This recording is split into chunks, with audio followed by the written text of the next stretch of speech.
Alors, donc, pourquoi le droit est une arme? Je vous expliquerai tout d'abord. C'est séduisant, cette idée d'avoir une arme juridique, un pouvoir juridique. Et je vous dirais comment on peut effectivement le décliner comme une arme. Mais ensuite, je dirais que c'est une arme à double tranchant. Parce que si c'est une arme pour ceux qui se combattent pour les libertés et les droits de l'homme, c'est aussi une arme pour les autres. Et en conclusion, je dirais que ça n'est une arme que s'il y a des principes supérieurs, que s'il y a une justice indépendante, que si on est dans un système d'état de droit. Alors oui, d'abord, c'est la Cour européenne des droits de l'homme quand elle parle d'armes égales, qui est déjà en 1959, dans une première décision, elle a employé ce terme.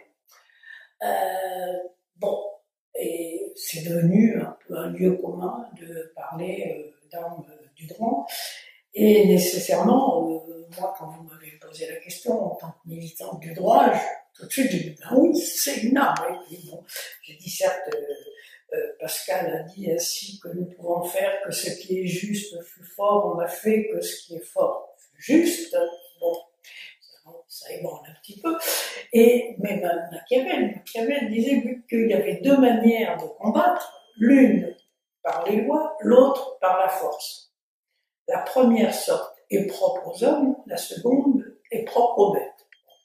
Peut-être pas les bêtes, mais enfin, disons, on pourrait dire les antidémocrates, etc.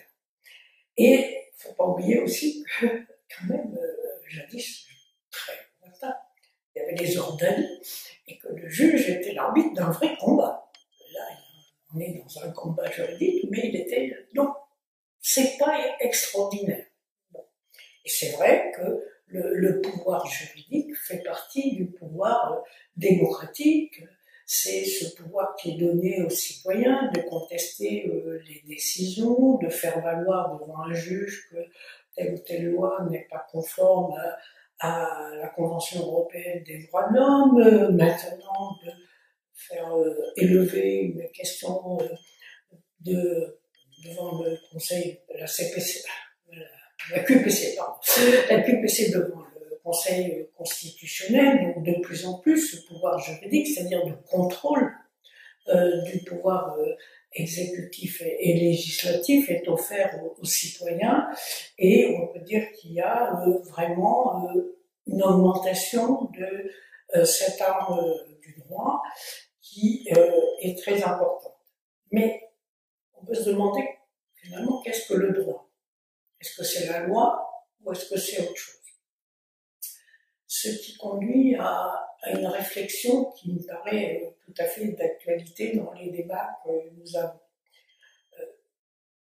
On a pu dire que de plus en plus en France, mais il n'y a pas qu'en France, il y a une fabrique de la loi qui est impulsée essentiellement par le pouvoir exécutif et qui est une conception pas suffisamment délibérative, pas suffisamment ancrée sur la réalité sociale, pas suffisamment construite sur des rencontres avec ceux qui sur le terrain se confrontent aux réalités que le droit veut appréhender, etc.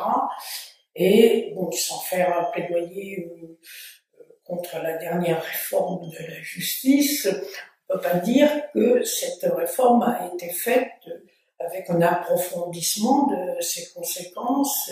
J'ai l'impression d'un Parlement sourd, enfin surtout d'une Assemblée nationale d'ailleurs, puisque c'est finalement elle qui a eu le dernier mot. Donc de plus en plus, ces lois sont construites sans ancrage avec la réalité sociale. On peut penser que c'est pas une nouveauté, hein, si les lois avaient toujours représenter les besoins sociaux, ce qu'attendaient les citoyens. Bon, on peut dire aussi qu'il y a des questions de lobbying, de pression de ceux qui savent faire pression, que les plus forts sont ceux qui ont le plus de moyens de faire pression. Donc, dans la fabrique de la loi, il y a quand même des impuretés de plus en plus fortes. Plus une certaine idéologie, on a vu monter de plus en plus une espèce de pureté du pouvoir du peuple qui pourrait fabriquer une loi finalement assez extraordinairement conforme à ses aspirations, comme ça, sans délibération, un peu un spontanéisme dans la fabrique de la loi que, disons, bien des populismes représentent. Et c'est là où, finalement, l'arme du droit peut se retourner contre tous ceux qui sont attachés aux droits de l'homme, à la démocratie, aux libertés. Et il est certain que les pays qui ont voulu vraiment capter le pouvoir, puisque de plus en plus on a, voyons la Pologne, je suis élu, je suis majoritaire, je fais le droit comme je le veux. Et peu importe les principes, les engagements internationaux que j'ai pu avoir, etc. Et là, c'est du droit. Il fabrique du droit. Mais il ne fabrique pas un état de droit. Et je prends l'exemple vraiment de la Pologne parce que il est tout à fait singulier, c'est vraiment une illustration parfaite. Qu'est-ce qu'ont fait ceux qui sont au pouvoir? Ils sont attaqués à la justice. C'est très simple. Et ils se sont arrangés pour contrôler les nominations, éliminer ceux qui gênaient, bouleverser la composition de la Cour constitutionnelle qui avait des décisions qui ne lui convenaient pas, etc. Et il est clair que, pour certains, les intégrismes du souverainisme, ça ne choque pas. Et ceux qui sont opposés, notamment, l'Europe n'est pas parfaite, mais je trouve que extérioriser une partie de notre souveraineté avec un contrôle sur les droits de l'homme ou sur d'autres choses, ça pose problème.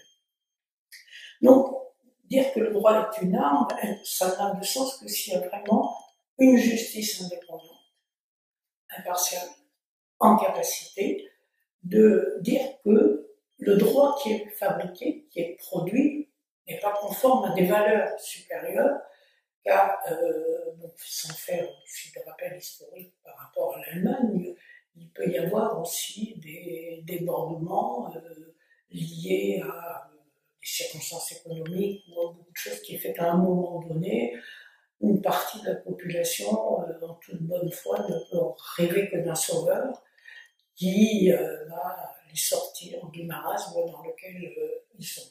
Donc, l'arme du droit, c'est une arme à double tranchant. Et je crois que plutôt que parler d'arme du droit, il faut parler de respect de l'état de droit, du rapport équilibré entre les trois pouvoirs, tout simplement. Et c'est pour cette raison que c'est une arme dangereuse parfois.